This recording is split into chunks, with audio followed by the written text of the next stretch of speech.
Recently, a slew of events has turned me to the light. As a commenter has pointed out, I am very rude and mean. I do not spark joy. My spirit may not enter the kingdom of heaven. I can no longer abide not being family friendly, for the immortal soul is real, and I have seen it leave the body upon detonation. Therefore, knowing the error of my ways, let us gather, and as one, have some porking fun. There's gonna be pork kebabs in a minute.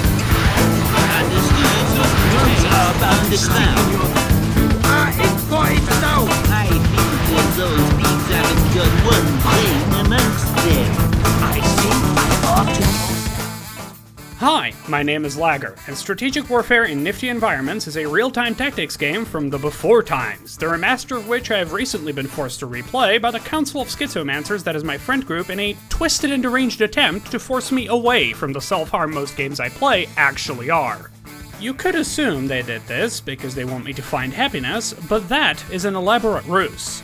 They knew ahead of time I had gotten worse at video games since I was a toddler. All they needed was an avenue to prove it.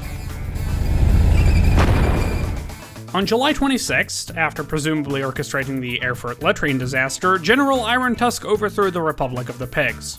Just weeks later, the National Pig Army has crossed into Carrotland to crush their WMDs, drive their oil companies out of business, and hear the lamentations of proud rabbit patriot and known carrot muncher Judy Hopps as she is handed to whichever pig division manages to overrun Carrot City. Brought to the brink of defeat by the now overextended swine war machine, the rabbits are activating new reserves every day, and both sides heavily bank on smaller units and daring attacks to try and shift the balance, hoping to achieve victories with an economy of force that will eventually win them the war. Operating as the tip of the spear, armor companies stand pitted against one another in lethal assaults where clever tactics and quick decision-making often trump sheer force. Frequently isolated from all but the most suicidal of air support and undersupplied more often than not, the least sane of the pig and rabbit elites spend time setting up L-shapes and baiting each other into minefields and artillery strikes, making sure the casualty ratios look as skewed as possible and not a single round goes to waste.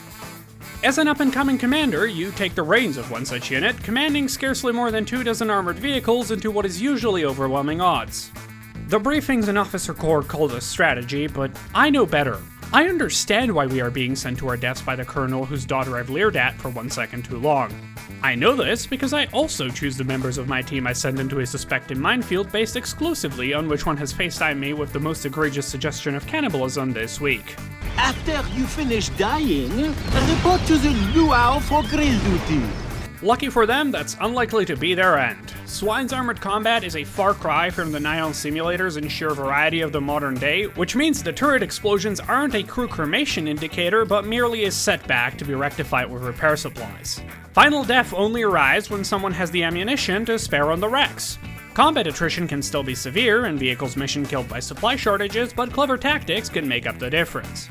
A well-placed artillery barrage can remove the need for an armored assault, saturation fires throw defensive plans into disarray, and airstrikes soften up targets. As long as you understand the double-edged sword that is close air support. As such, the complement of any successful unit is not made up merely by tanks, but a stable of armored cars, utility vehicles, and self-propelled artillery necessary to execute real armored maneuvers. Usually fully customized and with the crews appropriately lubricated. Tanks act as solid steel walls to dig in and hold the line, led into position by reconnaissance elements meant to clear their path of mines and rush down vulnerable fire support, while clunky and ammunition-starved artillery pieces with a restricted minimal range provide the firepower necessary to beat uneven odds. But not even they are the true kings of the battlefield, for it is the dirty work of tow truckers doing armored recovery and supply tasks that keeps the beasts rolling. An army marches on its stomach, or in the case of vehicles, a steady stream of ammunition, fuel, and spare parts, which means keeping everything operational instead of abandoned in a ditch somewhere requires a supply tail 3 miles long. And all the more vulnerable for it, given there is an entire hostile army out there convinced they can put your ammo to much better use. In between campaign missions, you will outfit your persistent battle group to prepare for the next engagement, meaning it's expected you'll quickly acquire a squad of veterans with hundreds of tank kills to their names, and entirely possible to win a mission so narrowly you've already lost the next one in advance. In both the Pig and Rabbit campaigns, you take on a variety of missions to achieve priority objectives, from putting down rebels to blowing up irreplaceable civilian infrastructure and stopping the honest-to-God atomic bomb. And every step of the way is about finding ways to abuse the scripting and pull enemy forces apart without taking a stand-up fight. Because this is a war, and if you're in an even fight, you've already porked this up. The quick save button will become your best friend, and poor planning and developer trolling the actual source of most of your problems. Nevertheless, it is not enemy tanks and airstrikes with the accuracy of World War II night raids you should be worried about, but the actual threats of the time. Despite the remaster, S.W.I.N.E still runs on its original engine, a relic of 2001 through and through. Its pathfinding could generously be described as regularly emulating daily traffic, and its directional armor mechanics probably exist exclusively to make you upset. There isn't even a reverse order, you just click close behind the unit a million times to get it to do so, and pray it wasn't far enough to incite it to turn around. Environments may be destructible, and leveling buildings to see past a valid tactic, but the maps are usually barren so as to run on a humble Pentium 3 and Radium 7000, and that is nothing a simple remaster could possibly fix. There aren't even single-player bots, and every slight nudge to the netcode explodes it again, so no normal reviewer could possibly see its skirmish mode. I am not normal. Armed with a piece of malware on your malware OS machine to emulate a local network rather than figure out which of the 36 million network ports invented between then and now is the problem this evening, the remaster is in the realm of functionality where a sufficiently insane person with access to €10, a captive group of gullible idiots, and a spare afternoon can still play a team game. It is exactly what you expect it is. Balance was never the point.